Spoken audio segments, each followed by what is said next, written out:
ini saya di Subkom Pemantauan. Sekitar 13 orang para pelaku sepak bola nasional mendatangi kantor Komisi Nasional Hak Asasi Manusia Komnas HAM Senin siang di Menteng, Jakarta Pusat.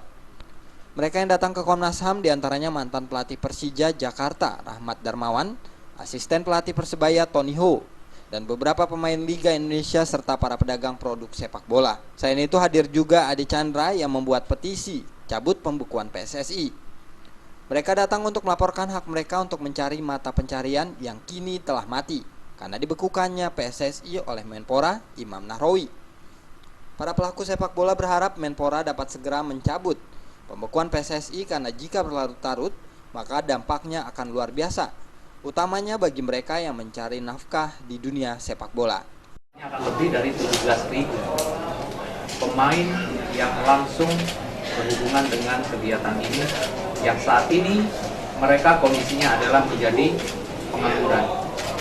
Dan tentu patut disayangkan kalau ini terus berlangsung terlalu lama. Menanggapi hal tersebut, Koordinator Subkomisi Pemantauan dan Penyelidikan Komnas HAM Siane Indriani mengatakan pihaknya lebih dulu akan mempelajari laporan ini.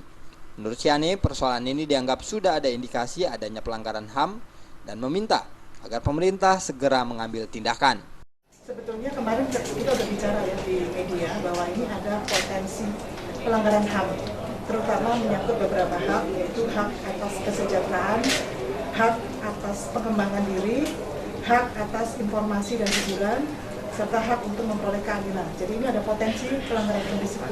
Jadi mohon supaya ini segera pemerintah mengambil penyelesaian segera, karena kalau tidak diselesaikan ini semua dampaknya luar biasa kepada masyarakat. Jadi kami jangan kami dianggap berpihak kepada mana, tapi kami lebih berpihak kepada masyarakat yang mengalami korban, menjadi korban dari semua kebijakan.